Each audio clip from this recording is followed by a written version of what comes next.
Hello बच्चों, tenth science का जो थर्ड चैप्टर आपका मेटल और नॉन मेटल, उसका हमारा जो आज का टॉपिक रहेगा वो है chemical properties of metals. Physical property हमने मेटल और नॉन मेटल दोनों की कर ली थी, अब हम करेंगे केमिकल प्रॉपर्टीज। सबसे पहले तो आपको ये पता होना चाहिए कि केमिकल प्रॉपर्टीज होती क्या है। केमिकल प्रॉपर्टी का मतलब ये होता है कि जब भी मेटल्स को आप ऑक्सीजन की प्रेजेंस में जला रहे हो या पानी के साथ उनको पानी के अंदर डाल रहे हो, पानी के साथ रिएक्ट करवा रहे हो, उनके ऊपर एसिड डाल रहे हो, तो मेटल्स किस किस प्रकार का बिहेवियर या कौन कौन सी रिएक्शंस शो करेंगी, तो वो प्रॉपर्टीज या वो रिएक्शन को ही हमने नाम दे दिया है केमिकल रिएक्शन या केमिकल प्रॉपर्टीज ऑफ मेटल्स। तो सबसे पहले हम स्टार्ट कर रहे हैं रिएक्शन विद मेटल्स, यानी मैं जो आपकी मेटल्स होंगी, मेटल्स की रिएक्शन करवानी है आपको ऑक्सीजन के साथ। ठीक है, रिएक्शन विद ऑक्सीजन करेंगे। तो देखो जितनी भी मेटल्स हैं सारी की सारी मैं आपकी ऑक्सीजन के साथ रिएक्ट करके मेटल ऑक्साइड बनाते हैं भाई। लगभग जितनी भी मेटल्स हैं वो ऑक्सीजन के साथ रिएक्ट करके मेटल ऑक्साइड बनाएंगी। लेकिन कुछ जो मेटल ऑक्साइड बनेगा वो मेटल ऑक्साइड आपका होता है भाई बेसिक इन नेचर, यानी नेचर के अंदर कैसा होगा, बेसिक। और नेचर के अंदर बेसिक होने का मतलब क्या है कि वो क्या करेगा, आपका रेड लिटमस को किस में कन्वर्ट कर देगा भाई, ब्लू में। एसिड और बेस वाला जब हमने चैप्टर किया था तो उसके अंदर हमने देखा था कि जो एसिड होगा वह एसिड क्या करेगा भाई, ब्लू लिटमस को रेड में कन्वर्ट कर देगा। लेकिन जो बेसिक होगा यानी जो बेस होगा वो क्या करेगा कि रेड लिटमस को ब्लू में कन्वर्ट कर देगा। तो यहाँ जो मेटल ऑक्साइड बनेंगे, जब भी आप मेटल को ऑक्सीजन की प्रेजेंस में रिएक्ट करवा रहे हो, उनको जला रहे हो, तो वो मेटल ऑक्साइड बनाएंगी। और जो मेटल ऑक्साइड बनेगा वो कैसा होगा, बेसिक होगा नेचर के अंदर। और नेचर के अंदर अगर बेसिक होगा तो वो क्या करेगा भाई, रेड लिटमस को ब्लू में चेंज कर देगा। चलो देखते हैं भाई, सोडियम की हमने रिएक्शन करवाई है ऑक्सीजन के साथ। जब सोडियम ऑक्सीजन की प्रेजेंस में सोडियम को जलाएंगे क्या बनेगा, सोडियम ऑक्साइड बनेगा भाई। क्या बनेगा, सोडियम ऑक्साइड। मैग्नीशियम को जलाया, मैग्नीशियम ऑक्साइड। एल्यूमिनियम को जलाया, एल्यूमिनियम ऑक्साइड। तो जब भी मेटल्स की रिएक्शन करवा रहे हैं हम ऑक्सीजन के साथ तो वो आपको मेटल ऑक्साइड देंगे।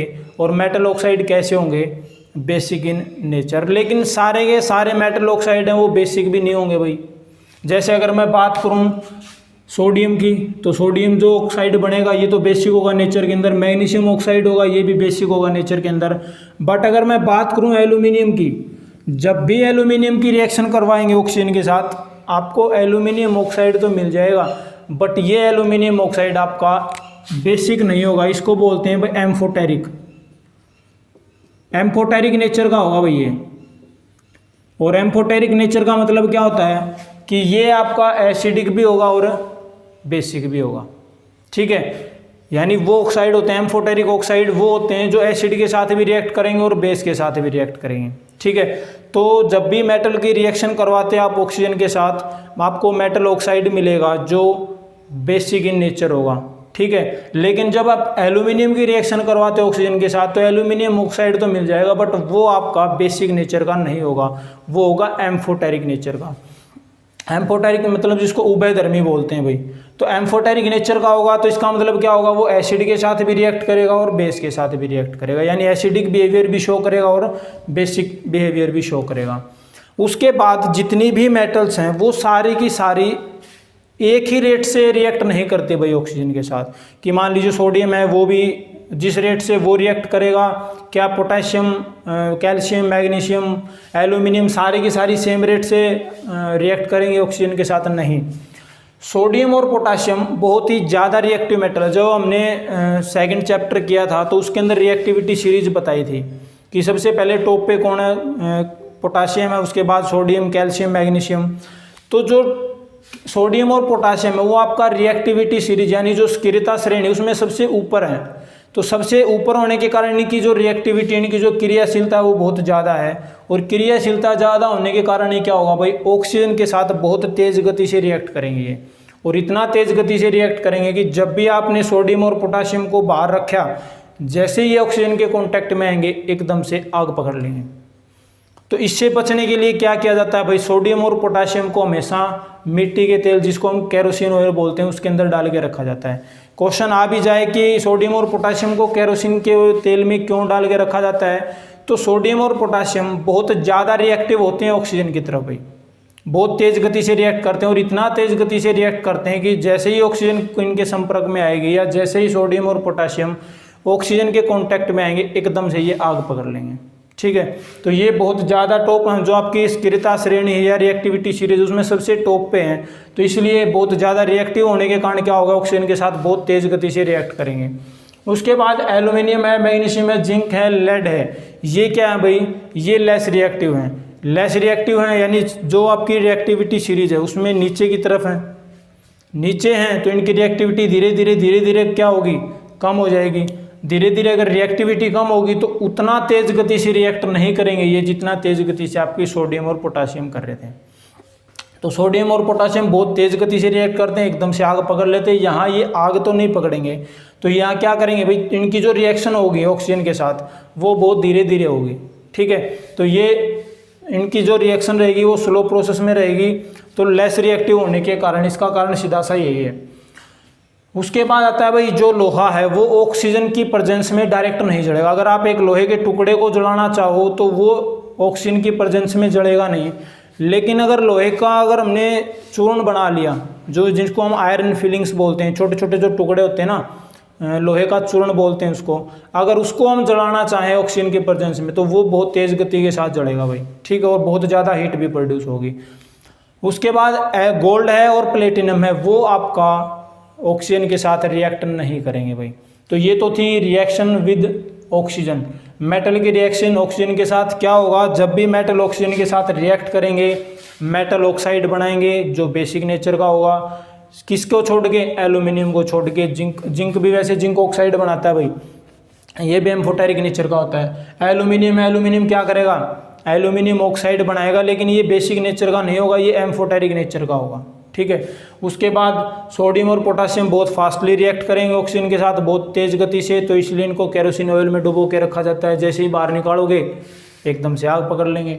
उसके बाद मैग्नीशियम, एल्यूमिनियम, जिंक, लेड, ये क्या है भाई, कम रिएक्ट करते हैं, स्लोली रिएक्ट करेंगे, इसलिए ये magnesium oxide, aluminium oxide, zinc oxide और लेड ऑक्साइड बना देंगे। लोहा है, वो लोहा जो मेटल होगी, डायरेक्ट मेटल होगी, वो नहीं जलेगी ऑक्सीजन के प्रेजेंस में, तो उसको जलाने के लिए क्या करना पड़ेगा, आयरन फिलिंग्स, उसके छोटे छोटे बिल्कुल छोटे छोटे टुकड़े करने पड़ेंगे, चूर्ण जो बनाते हैं उसके, वो जलेगी बहुत तेज़ गति से। गोल्ड और प्लेटिनम वगैरह हैं वो आपके ऑक्सीजन के प्रेजेंस में नहीं जलते भाई। तो ये तो थी reaction of metals with oxygen. उसके बाद है भाई रिएक्शन विद वाटर। जो वाटर के साथ रिएक्शन होंगी वो कि जब मेटल को हम वाटर के अंदर डालते हैं तो वो किस किस प्रकार रिएक्ट करेंगे वो देखते हैं। देखो, जब भी मेटल्स की रिएक्शन करवाते हो वाटर के साथ दो चीज़ें बनेंगी, एक तो मेटल हाइड्रोक्साइड या मेटल ऑक्साइड में से एक बनेगा, साथ में निकलेगी हाइड्रोजन गैस भाई। यानी कुछ मेटल्स तो ऐसी होंगी जो वाटर के साथ रिएक्ट करके मेटल ऑक्साइड भी देंगी और मेटल हाइड्रोक्साइड भी देंगी, यानी कुछ एक मेटल हाइड्रोक्साइड बना देंगे, कुछ एक मेटल ऑक्साइड बना देंगी, लेकिन दोनों ही केस में क्या होगा भाई, हाइड्रोजन रिलीज होगी, हाइड्रोजन गैस निकलेगी। ठीक है, अगर हम बात करें कि ऐसी कौन कौन सी मेटल्स हैं जो मेटल हाइड्रोक्साइड देंगी और ऐसी कौन कौन सी मेटल हैं जो मेटल ऑक्साइड देंगे वाटर के साथ रिएक्ट करके, तो अगर मैं बात करूं रिएक्टिविटी सीरीज के हिसाब से, तो अगर रिएक्टिविटी सीरीज के हिसाब से बात करें तो रिएक्टिविटी सीरीज में जो ऊपर जो सबसे ज़्यादा रिएक्टिव मेटल्स हैं, सोडियम है, पोटाशियम है, कैल्शियम है, मैग्नीशियम है, ये जो सबसे टॉप मोस्ट जो मेटल्स हैं ये वाटर के साथ रिएक्ट करके मेटल हाइड्रोक्साइड प्रोवाइड करवाएंगे, साथ में निकलेगी हाइड्रोजन गैस।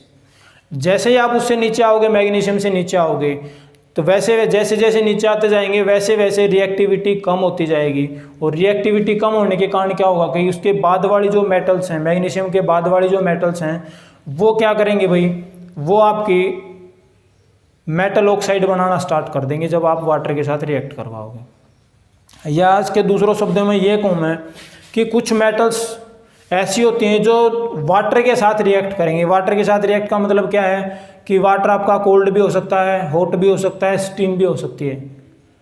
तो एक सीधा सा आइडिया ये भी है कि जो भी मेटल, चाहे वो हॉट वाटर के साथ रिएक्ट करो चाहे वो कोल्ड वाटर के साथ रिएक्ट करो, वो तो बनाएंगी मेटल हाइड्रोक्साइड। एक बार फिर रिपीट कर रहा हूँ, वो कोई भी मेटल जो या तो वाटर हॉट वाटर है उसके साथ रिएक्ट कर रही है या कोल्ड वाटर है उसके साथ रिएक्ट कर रही हैं, हॉट वाटर और कोल्ड वाटर के साथ जो रिएक्ट करेंगी मेटल्स वो बनाएंगी मेटल हाइड्रोक्साइड, साथ में निकलेगी हाइड्रोजन गैस। इनको छोड़ के जो मेटल्स स्टीम के साथ रिएक्ट करेंगी, भाप के साथ जो रिएक्ट करेंगी वो बनाएंगी मेटल ऑक्साइड और साथ में निकलेगी हाइड्रोजन गैस। देखते हैं भाई, सोडियम है, सोडियम की हमने रिएक्शन करवाई वाटर के साथ, क्या बनेगा? सोडियम हाइड्रोक्साइड, साथ में निकली हाइड्रोजन गैस।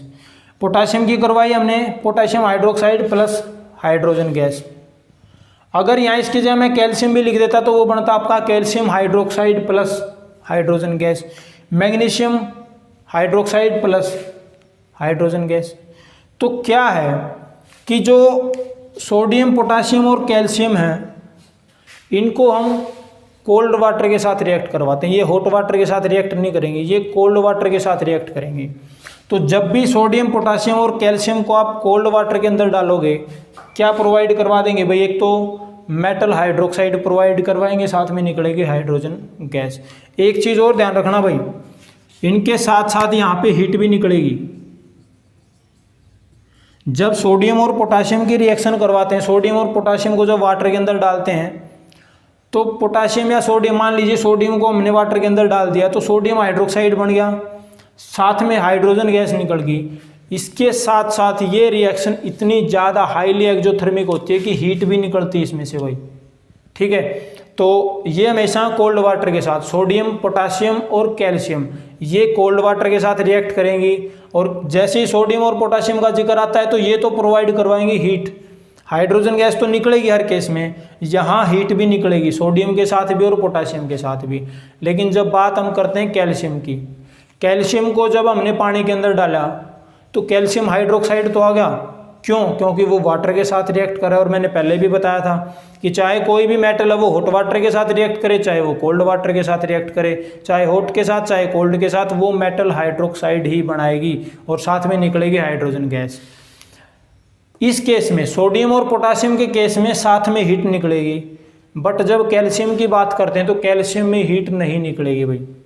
क्यों नहीं निकलेगी हीट? जैसे जैसे रिएक्टिविटी सीरीज में ऊपर से नीचे जा रहे हैं यहाँ पे हीट नहीं बन रही। इसका मतलब क्या है कि धीरे धीरे इनकी जो रिएक्टिविटी है वो कम हो रही है, डिक्रीज हो रही है भाई, ठीक है।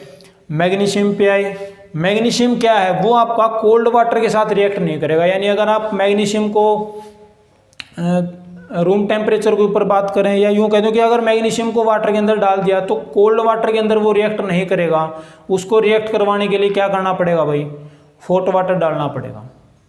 तो मैग्नीशियम होगा वो आपका हॉट वाटर के साथ रिएक्ट करेगा, साथ में निकलेगी हाइड्रोजन गैस।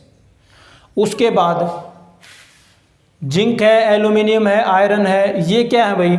ये वो मेटल हैं जो ना तो हॉट वाटर के साथ रिएक्ट करते और ना ही कोल्ड वाटर के साथ, ये रिएक्ट करते हैं स्टीम के साथ। और मैंने पहले भी बता चुका हूँ मैं 2 बार, स्टीम के साथ जो मेटल रिएक्ट करेगी वो मेटल ऑक्साइड बनाएगी और साथ में निकलेगी हाइड्रोजन गैस।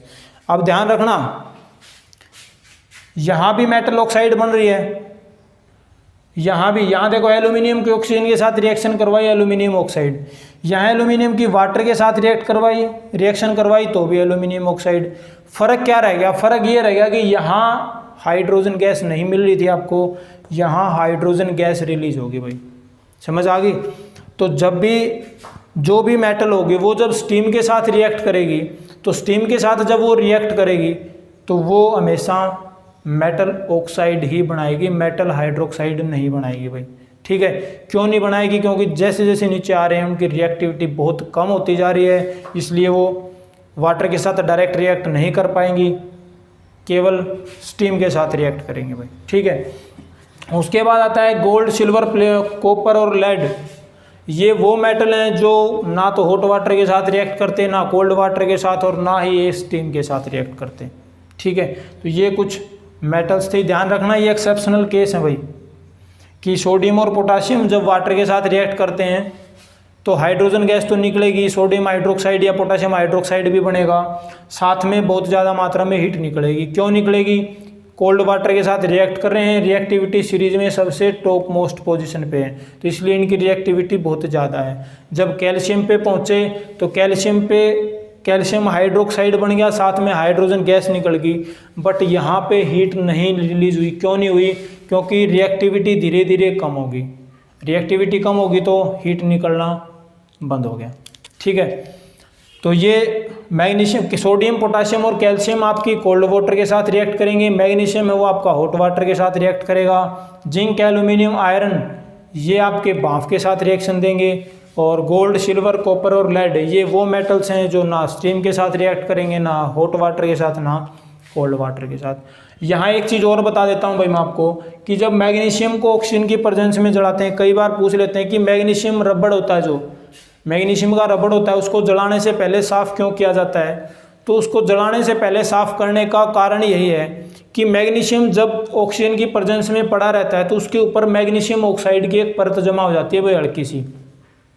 ठीक है, जब मैग्नीशियम के ऊपर वो हल्की सी मैग्नीशियम ऑक्साइड की परत जमा होगी, तो जब हम उसको जलाएंगे तो उससे क्या होगा कि एक सफ़ेद कलर का पाउडर, एक तो वो वाइट लाइट के साथ जलेगा, दूसरा सफ़ेद कलर का पाउडर बनेगा भाई इसका। इसलिए उस परत को हटाने के लिए, मैग्नीशियम के ऊपर जो ऑक्साइड की परत होती है उसको हटाने के लिए हम क्या करते हैं भाई, उसको जलाने से पहले साफ़ किया जाता है। और ध्यान रखना, मैग्नीशियम एक वो मेटल है, वो धातु है, जब आप उसको ऑक्सीजन की प्रेजेंस में जलाते हो तो एक सफ़ेद कलर की वाइट डैजलिंग लाइट के साथ जलेगा और जलने के बाद एक वाइट कलर का पाउडर ही बनेगा। ठीक है भाई, रूम टेम्परेचर के ऊपर नहीं जलेगा ये।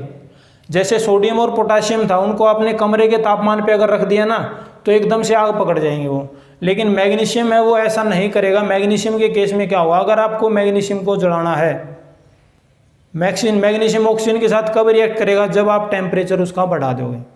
समझ आ गई? ये चीज़ें ध्यान रखना। ये थी भाई आपकी reaction of metals with oxygen and water. अब हम करेंगे reaction of metals with acids.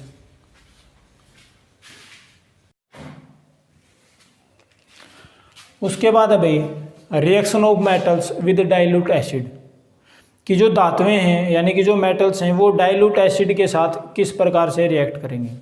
तो देखो, कंसंट्रेटेड एसिड के साथ रिएक्शन बहुत कम होती है मेटल्स की, इसलिए जो मेटल्स होते हैं उनकी रिएक्शन हम करवाते हैं वेरी वेरी डाइल्यूट। बहुत ज़्यादा तो नहीं कह सकते, लेकिन डाइल्यूट होगा, एसिड जो होगा आपका वो डाइल्यूट होगा। और डाइल्यूट एसिड के साथ ही हम क्या करवाते हैं भाई, मेटल्स की रिएक्शन करवाते हैं। तो जब भी मेटल्स डाइल्यूट एसिड के साथ रिएक्शन करेंगे, रिएक्शन करने के बाद वो आपको प्रोवाइड करवाएंगे मेटल साल्ट प्लस में हाइड्रोजन गैस। यानी एक तो मेटल साल्ट मिलेगा और दूसरा आपका हाइड्रोजन गैस रिलीज होगी, जैसे वाटर के केस में रिलीज हुई थी। अगर हम बात करवा रहे हैं, रिएक्शन करवा रहे हैं मेटल्स की, वो डाइल्यूट HCl के साथ, हाइड्रोक्लोरिक एसिड के साथ हम रिएक्शन करवा रहे हैं। तो सोडियम की रिएक्शन करवाई हमने HCl के साथ, तो यहाँ से क्या होगा, ये सोडियम है ये जाएगा क्लोरीन के साथ और हाइड्रोजन यहाँ से रिलीज हो जाएगी भाई। तो सोडियम क्लोराइड मेटल साल्ट हो गया प्लस निकली हाइड्रोजन गैस। एल्यूमिनियम की अगर हमने करवाई HCl के साथ तो एल्यूमिनियम क्लोराइड प्लस निकले हाइड्रोजन गैस। तो ये सारे के सारे केसेस के अंदर जब भी आप HCl के साथ रिएक्ट करवाओगे डाइल्यूट HCl के साथ मेटल्स की, तो वो आपको metal salt plus hydrogen gas देंगे।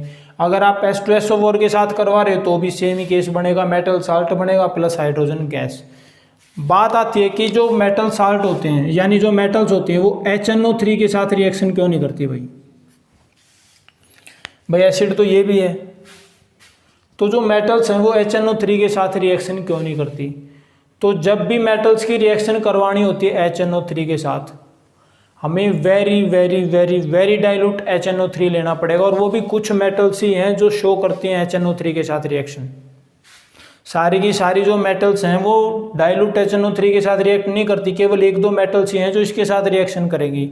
तो बाकी की जो मेटल्स हैं वो क्यों नहीं करती भाई रिएक्शन, क्या कारण है। देखो, ये जो HNO3 है ये है एक strong oxidising agent, strong oxidising agent, जिसको बोलते हैं ऑक्सीकारक।